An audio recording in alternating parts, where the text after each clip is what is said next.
Welcome to the Safari Yangu Podcast, where we share our stories unapologetically, experiences that shaped us and experiences that continue to shape us.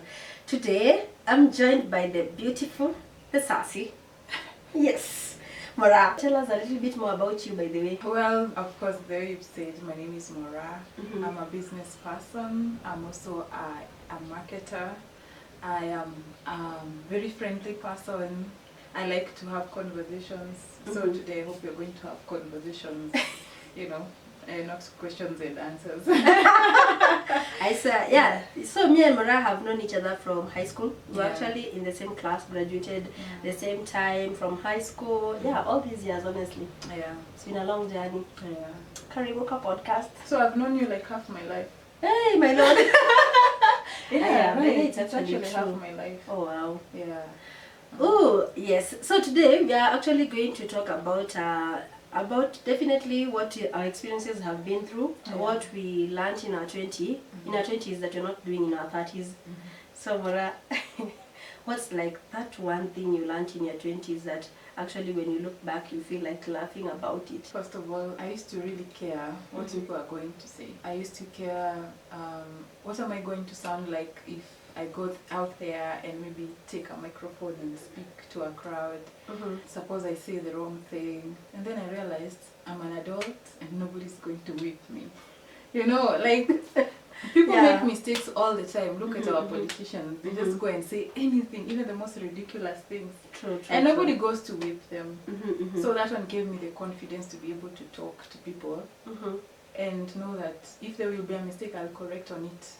So I don't have to fear going to make that speech or something or going for something for fear of making mistakes. Oh wow. Yeah. That's nice. I think also for me it's almost the same thing. When you think that either you're doing something also for people and not necessarily about you, and you also think so much about what watasema nini.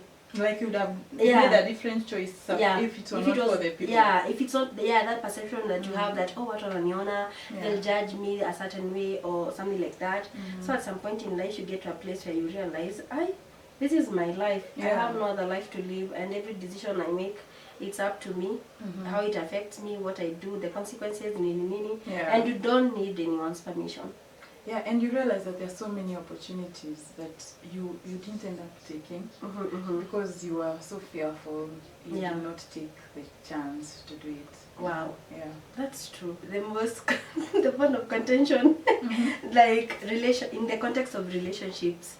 I think a lot of times as women, we make a lot of mistakes in relationships or our view of relationships. And when you get to your 30s, is when you're like, shit, I did that. Yeah. Kwanza, there is a relationship that I was in between when I was 25 and 29. That relationship should have ended in the first 3 months. Oh wow. In fact, from the second date, it should have been as good as done. Like I had no business showing up for a second date. But then again, I was this nice person. You want to give someone a chance, you want to overlook things. And then you realize 2 years down the line, it hasn't made any progress. And then you add another year. Learning. Yeah, so right now, I think what I'm doing is, if something doesn't work, it doesn't work. I am a quitter now. I am open to quitting. Like, if something is not working, I would rather quit and start over. I think we've been brought up knowing that we are not supposed to quit on anything, So quitters are never winners. Quitters, and there are so many analogies and stories about people who quit and how people who didn't quit. And sometimes I think when we look at things with a sunk cost, I've come a long way. Yeah.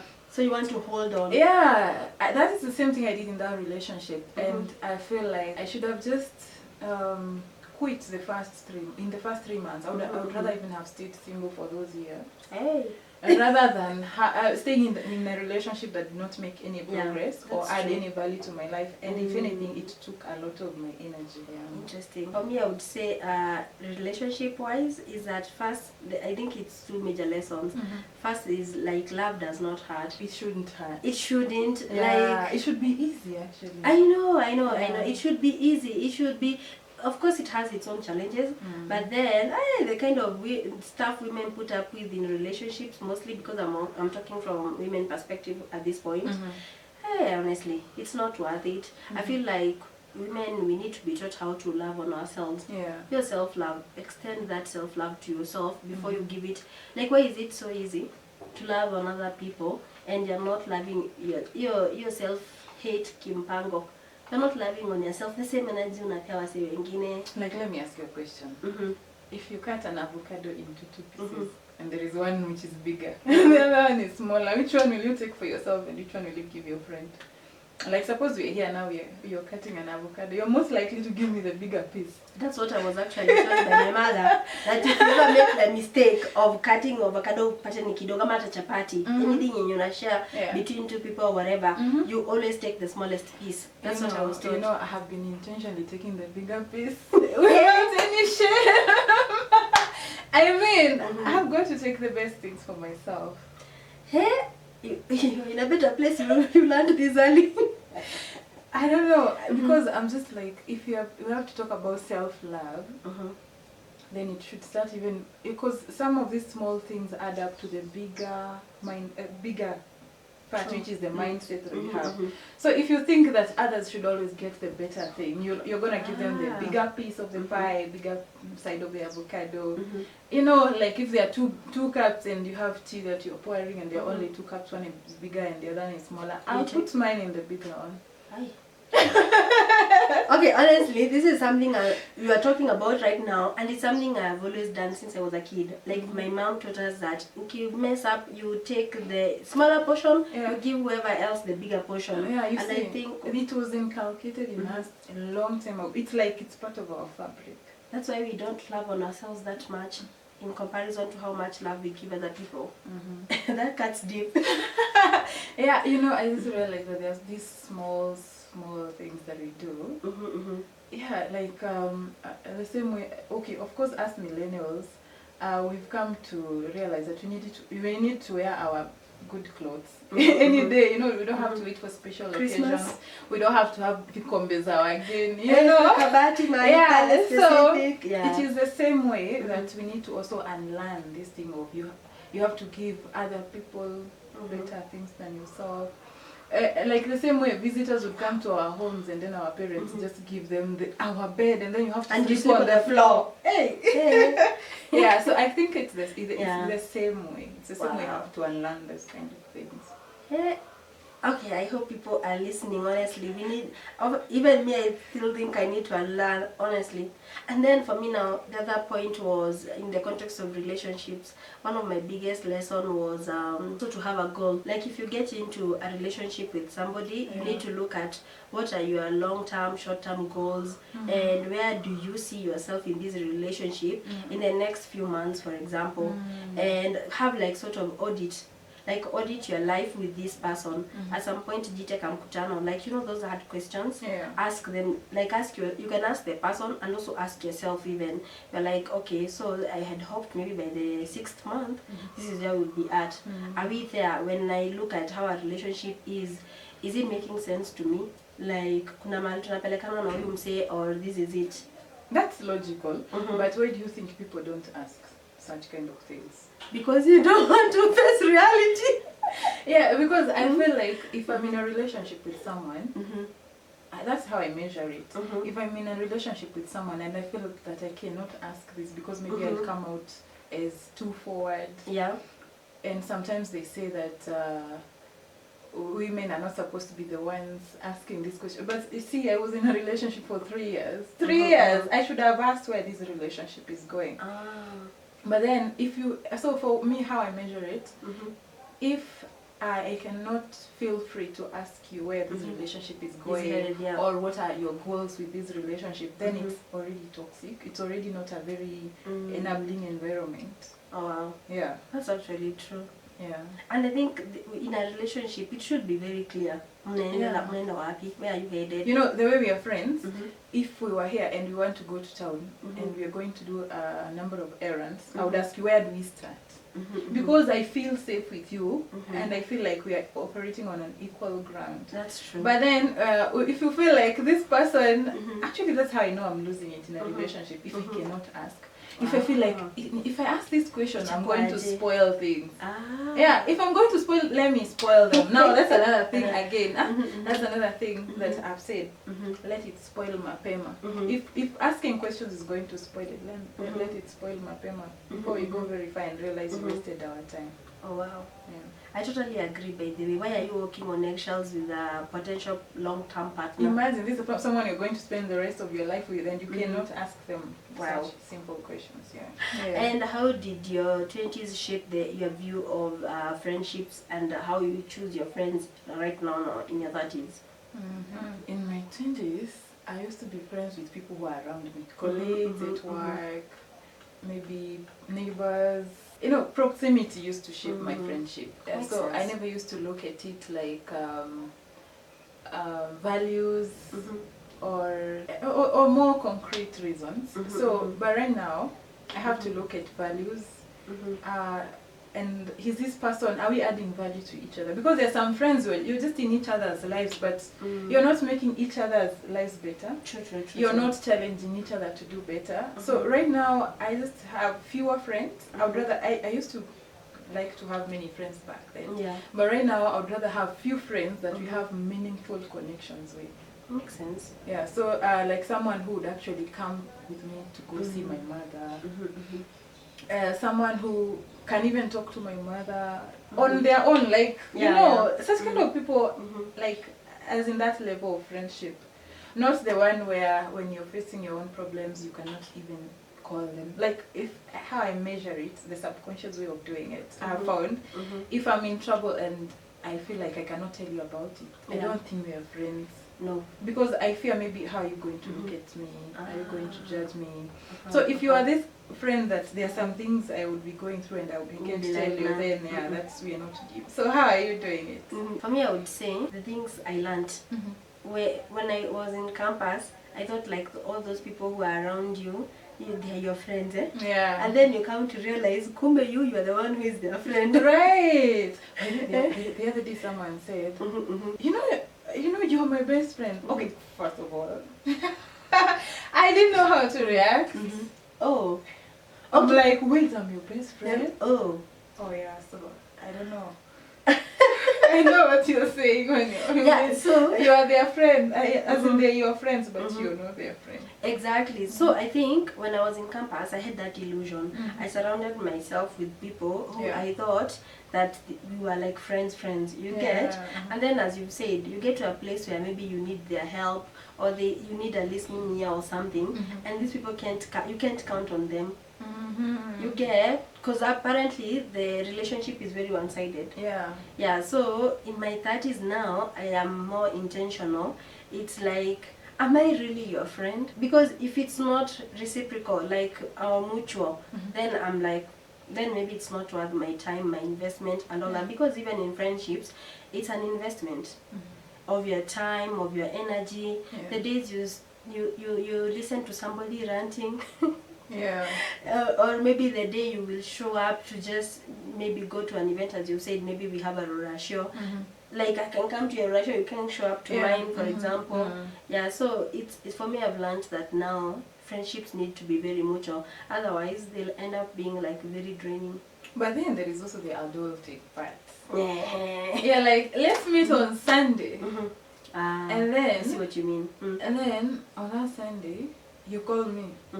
But it's happening a lot in our 30s. I call you and then you're like, do you think we should actually meet today? Do you feel like meeting? And then you're like, no. Me too. You know, like none of you are busy. Yeah, I think there is also that. So, and I feel like if you're friends enough, you'd be able to tell someone something like, actually, I know we had made plans today, but the way I have woken up today, I'm really, yes, you're committed to this friendship, but the way you woke up today, and maybe the other person is only just checking in because they made plans, and then you're able to agree and say, no, let's not do it today. I think that kind of level of understanding is also very mature. Very important, because again, you also need to realize that, I've come to realize that in our 30s again, someone can actually really be busy. For real. That's true. And someone could be going through a lot on their own, and you cannot like put it on them. Like, you did not show up. You know, like, you also need to understand what was going on. Yeah. Sometimes I've seen people label others fake friends because they didn't do one thing. True. So there is that aspect too. Oh, wow. So I don't know. Do you think they are fake friends? Yes and no. I think by the time you think somebody is fake, it's time you be, but like, you know, you labeling them and all that. Maybe it's time you let them go. But maybe you misunderstood them. Yeah, that's why it takes a lot of maturity to take your time also and reevaluate. I feel like the other day I was talking to my sister about levels of friendship. I think sometimes you need to know the people in your life and how you categorize them.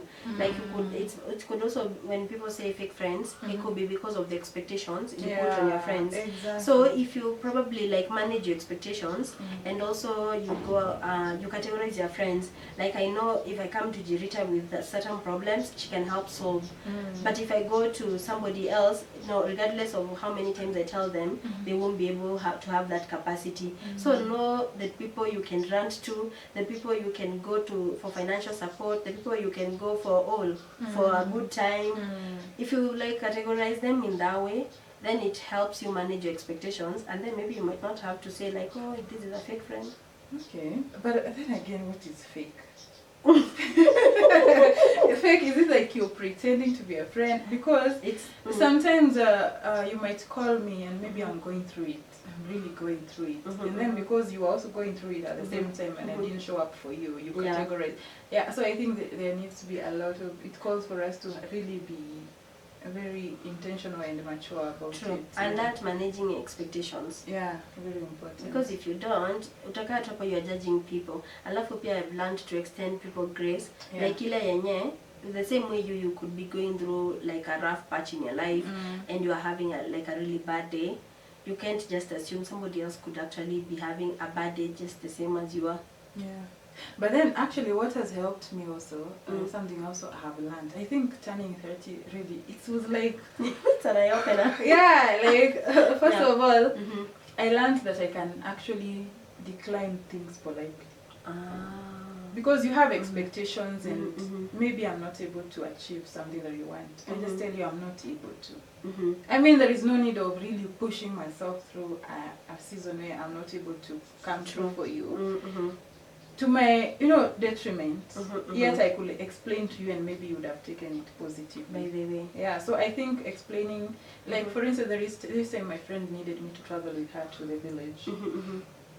And that time it would have been nice to accompany her. I had accompanied her a couple of times before. So, but now this time, I just felt like I don't want to travel long distance because it's a really long distance. Makes sense. So I just said I would really love to go, but at this moment in time, I really do not feel like I'm in a good mental space to go for a long distance journey, especially to meet your family, because I need to be in a good mood and need to be in a good headspace to go and meet your family. So I was able to do that. And imagine if I had just forced myself to just go and then maybe I'm just so and then I would look at the whole experience and associate it with some negative feelings. That's actually true. So in short, people should learn to also communicate. Yeah, be very truthful and honest. Yeah, I think again, you're an adult. No one is going to beat you. Wow. And in your career, honestly, what's that one thing you've learned over the period of since like the first time you started working to where you are now, even you own a business? Like that, what stands out? Well, for me, what stands out is the innumerable amount of times I'm willing to restart. I don't think I've ever gotten to a point where I feel like it's too late to start. I could even restart again. Like I'm not even done restarting. When something is not working, I'm not afraid to restart. I've started businesses that failed on arrival. Like they didn't even take off. I have started businesses that I invested money and lost all of it. I've invested in businesses that actually took off.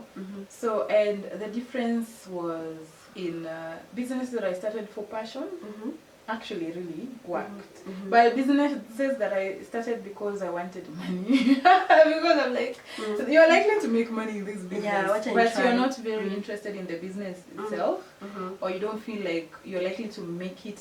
Looking at my personality, I know I don't like to do this, but it gives me money. I don't. No, those ones failed. They failed. Yeah, terribly. But then there are those businesses that I really love to do, like the way I make the candles and the diffusers. You know, I totally enjoy the whole experience. Wow. Such that when I'm even selling it to someone, I'm talking about something I use, so it is easy to sell something that you believe in. Makes sense. Yeah, but I'm not afraid to restart and start over, change. I actually change a lot. I've rebranded. I have changed things here and there. Yeah. So that's something about me, I would say. How about you? Wait, character development. But I think also for me, I would say the biggest lesson has been like taking a chance on yourself, especially when it comes to like personal development, upskilling and all that. I think the thing that has really set me apart in my career and in my journey has been how many skills I've been able to take up. And like those skills are the things that opened opportunities for me from the day I started beadworking right in campus, because that beadworking led to me opening like Latitude Zero to teach people how to actually do hands-on skills, coding and all these things. That was like the beginning of everything. One skill led to having like or owning a whole company that has impacted the lives of people. So every time I take up a skill, and I keep telling people, learn a skill, learn a skill, upskill. Like, don't be content with where you are. It has sort of opened up doors for me and created for me opportunities for myself and for other people.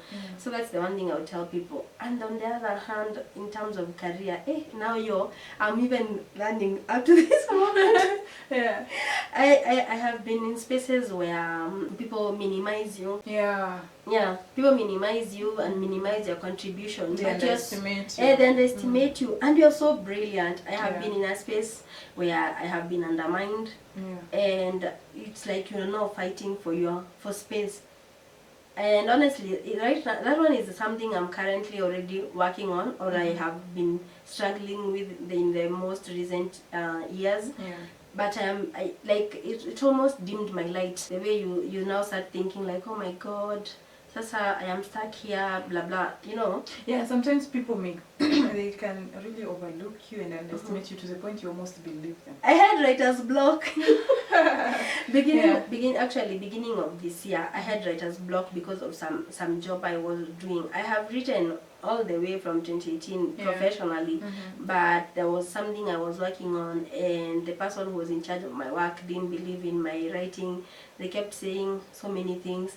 At some point, it got to a place where every time I sat down and sat on behind my computer and tried to type stuff for this person, I would experience writer's block, and I'm not able to write. When I go back to writing my stuff that I wanted to post on my blog, I'm like, I write and I'm done. So I've been there, honestly. Because of whatever you said, when you get to a place where now you start believing these people, you're like, maybe you're on a point. Yeah, and is there like something you'd say you regret in your career so far? In my career? No. You don't regret anything? Wow. I feel like my career, everything I have done in my career has sort of built from one place to the other, to the other, to the other. Maybe, now that you say that, not necessarily regret, but a lesson. I think when I started my business and how my business now got to a place where it's a bit stuck or something, I feel like if I had done things a little bit differently, or if I had you project and see what the future holds, maybe I would have been, I would have been better prepared. But it's not necessarily a regret. It's more about not forecasting or strategizing in the best way. So for me, I have a regret actually.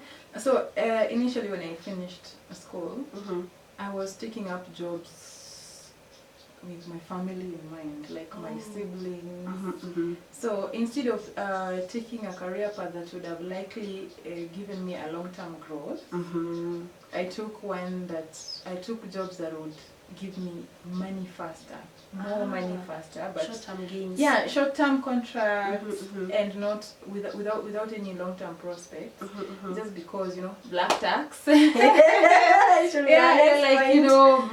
my brother is in high school. I need to send mom some money, and if I just take this internship that is likely to be a good career, that has good career prospects. Yeah.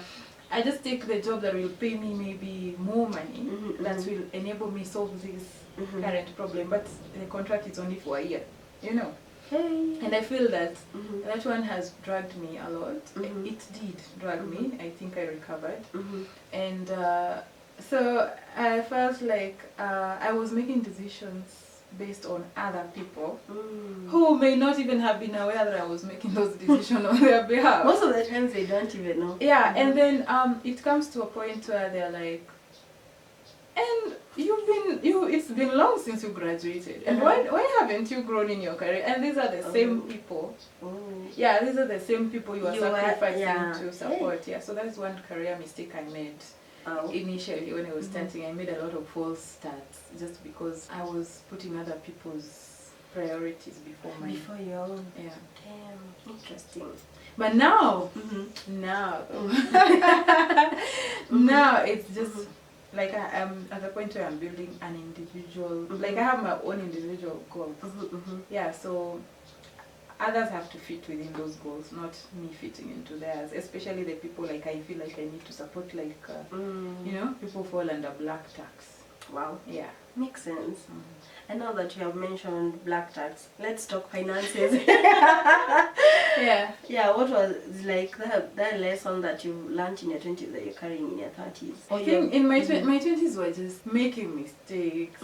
I think I've just learned from them. For instance, I would have like I had like clothes that I could wear for 2 months straight without repeating any. Oh. Yeah, so. Oh wow. You are holding. Yeah. I don't know. I think I hadn't healed from childhood trauma. Yeah. So. Yeah. So when when you were a child and you wanted some clothes and you couldn't get it because of the financial situation in your family, and then now when you could afford it, you buy all the clothes. Like I wouldn't pass through town without buying something nice. Wow. Right now, unless I had planned to buy something, you don't get it. I don't buy it. Makes sense. And I've given out most of those clothes. I keep a limited number of pairs of shoes and clothes. I buy something that will be used, like the way we were talking about the handbag. So like I buy a good quality handbag that I carry every day. Then I don't have to have like 3 or 4 bags. So I buy one good one that there's some bags that on some days you feel like, no, I can't carry this one. So I bought one that at least I can carry every day with different outfits and it would fit. I buy like maybe a shoe that I can wear in several clothes and several types of outfits. So I have also come to know that I do not have to give money to things I had not planned for. I agree. And I do not have to break my savings account because you have an emergency. Whoa. Yeah, so if knowing that we're in Africa and Kenya and the circumstances surrounding our families, I also know that I can't ignore the fact that I have to give something. That's so true. I have to set an amount. This is the amount that I give to my family or for family items or requirements. Otherwise, once I have exhausted that, I can comfortably say I do not have money. And there is nothing you can do about it. Yeah. Wow. I have heard you mention black tax, and it takes me back. Like, I think also when I started my career early on, I think my money was not necessarily about me. I had this mentality where I thought I want to save people. It's like I thought nimekuwa Yesu. Like everything I put myself. I think at the time I was only earning like 20,000 or something, and I put myself on a pedestal of, if somebody calls me for money, I make sure I send them something. So it was mostly after I pay my bills bills, my money belonged to other people. Yeah, you just barely cover your bills. Exactly. So you spend on people, you think, and at some point I think that it kind of brings about dependency. Yeah. Like even sometimes people can be able to manage on their own, but because they're used to getting it easy from you, they now overstretch you. And because you don't have boundaries, I think for me it's actually mostly about money boundaries. I didn't have money boundaries, and actually that went for so long. I learned that lesson. By the time now I was turning 30, is when I got exhausted. Yeah, but there's something about turning 30. It's like something clicks. Yeah, Something clicks. Yeah. So that's when I was like, I can't put up with this anymore. I need to do better for myself. And then I now started, and I remember. When we were a lot younger, we had those financial classes in that Ninivi you had. But were we applying them? I mean, we went through a whole financial literacy class. Yeah. Like for, I think there were like three of them before you finished the program. True. Yes, you're very knowledgeable. You know how to spend your money. You know how to budget. invest. You know how to even earn the money. But you are not applying. I know. Yeah.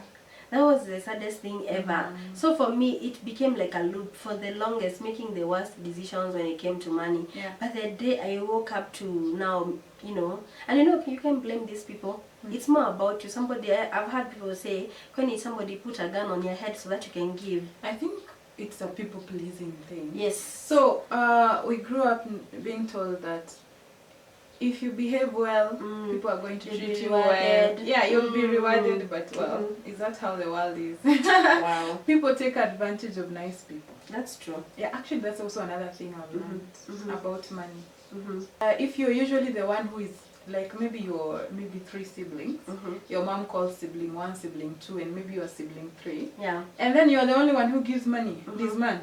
Next month your mom will start with you because this is the source. She's more likely. She's more likely to get money from you. Yeah. And then you'll wonder why the other sibling, who is maybe mostly moneyed, is not giving anything.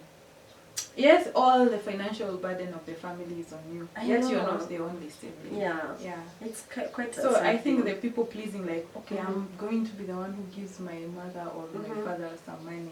I'm going to be the one who is footing these bills. And then you start wondering why your other siblings who don't give money are prospering. I know. And then they start talking about you and wondering why you're not prospering.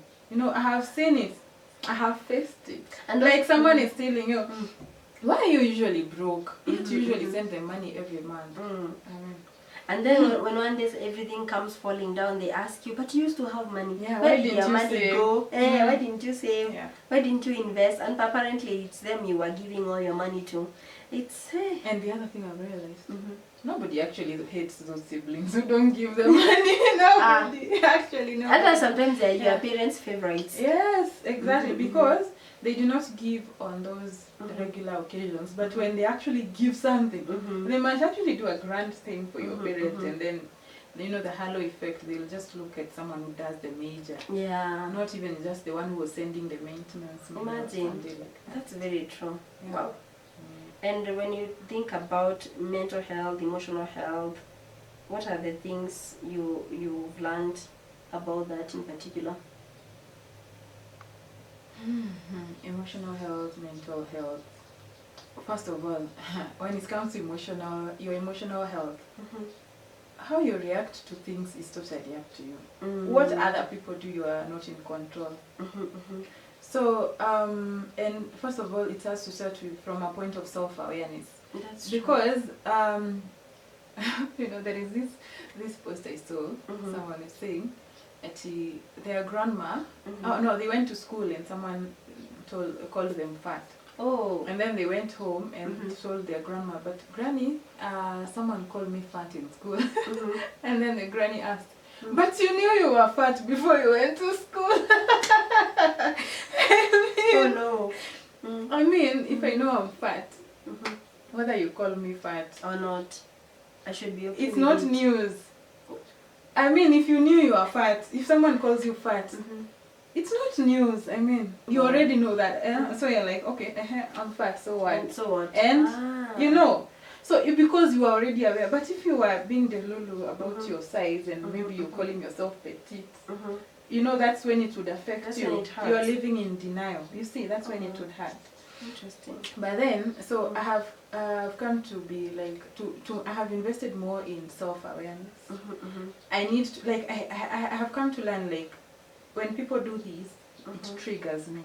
So why does this trigger me? So you go down that that path and find out why something triggers you.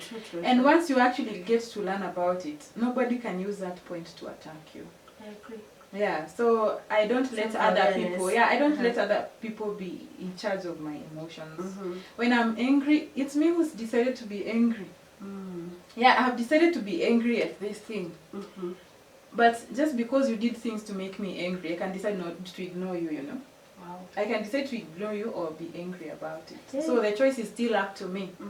So if I take it upon myself to make sure that it's me who gets to decide how to react to things, but I have to be secure because of my self-awareness. True. Yeah. Wow. So about mental health, I think the self-awareness bit, and also knowing how to cut my coat according to my size. Because of course with social media it can look like everybody else is doing better than you. Yeah. It might be true or not, because I would never go online posting the worst bits about my life. That's true, yeah. Yeah, so I think I learned to measure my own growth and progress with my own yardstick. So I do not have to say, we are supposed to be having a car right now. Or by 2026 I need to have a car like this. No. Like, why do I need that car? Do I even need it? Maybe I work from home and I hardly ever get to go out. Yeah. So I don't need to have a car that I don't use every day. But if maybe it is going to help my business because I do deliveries, then I need that car for that reason. So I get to cut myself some slack because I measure my own progress with whatever I have set for myself, not because of what my friends or everyone around me is doing. So if maybe in Jan I had made this amount of savings and I wanted to get to this higher amount of savings or in a level of investment, if I haven't reached there, then I should question myself and come up with corrective measures. But then I shouldn't forget about my goal and start maybe doing what other people are doing, yet I know I have a goal that I needed to achieve with my money. That's true. Yeah. Wow. Very profound. I think for me it's more about the self-awareness. Yeah. Like just the way you've said, you really need to know yourself as a person. Yeah. And the things that trigger you, the why, and then you start addressing them and healing yourself. Yeah.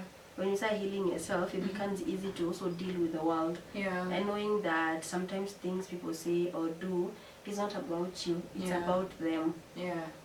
Yeah, but have you learned that people just like to project? Oh, a lot. People like to. And I have also noticed something online. Okay, first of all, I know I would never know how to handle being trolled. Online? Yeah, I know. I think I'm the kind of person who might never want to read comments. Yeah. So I have seen there is some level of venom that people bring online. And that is usually reflective of their selves. Because how are you going to start abusing someone you do not know? True. And sometimes we've seen people online looking happy, looking like their lives is well put together. True. And then later on is when you realize that this person was really going through a lot. And maybe you saw this person posting something online and you went and posted your venom there, and this is not someone you know. Yeah, some people are online and you don't know what's going on in their lives. But you go there and you're so it is usually, like for me, I would never imagine a point where I would go online to say something very hurtful to a stranger.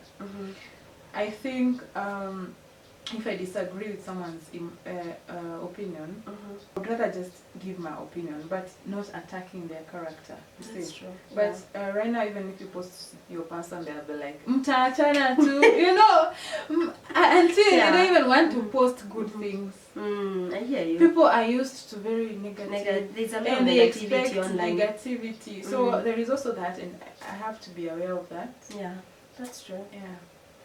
Okay, in conclusion, if you could sum up this conversation, what's the one thing you're intentionally doing differently in your 30s? I'm living for me. I wanted to say the same thing. Yeah, Like, so, honestly, yeah. Yeah, Mhm, I mhm. get to live for me, Mm-hmm. not for my mother, Yeah. not for my siblings, Mm-hmm. not for my lover. You see, Mhm, like, mhm, mhm. I have to have my own goals. Like, minus all these people, True. Yeah. who am I? What would I Mhm. be doing? Mhm. What would I rather be doing? Mhm. Am I doing it? Wow. Yes, and I think right now I'm actually doing Mhm. what I would rather do minus everyone that is around me. Hey, you summarized my point. I swear that's exactly what I wanted to say. It's just, it's more about me and Yeah. not about other people. Like what works for Kimaru is, like, if I'm in a situation, is this favorable for me? If not, Yeah. in short, if it doesn't serve me, I don't want to continue putting any more effort going forward into some things. So there's a lot of unlearning and relearning and doing better for me. Yeah. Yeah. And also, I've also realized that I have no fear walking away from uncomfortable situations and even conversations. If someone is trying to chat with me on WhatsApp and I don't see where this conversation is going, I have no guilt leaving them on read.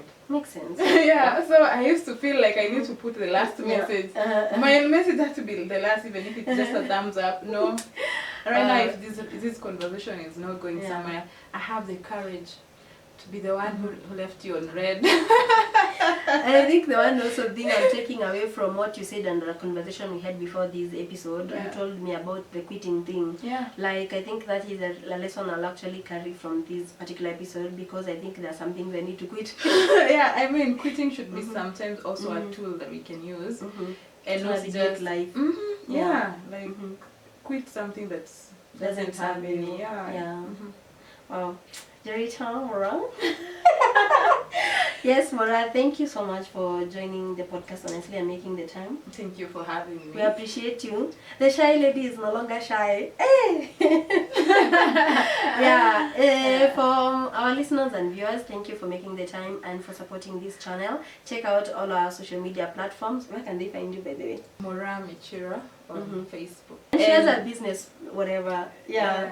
And of course, for those people who like fragrances, like room diffusers and candles, there is Akaya Living on all platforms. Yeah, we are going to put her socials on the description of this particular episode. So thank you so much. Continue supporting our work. Until the next episode.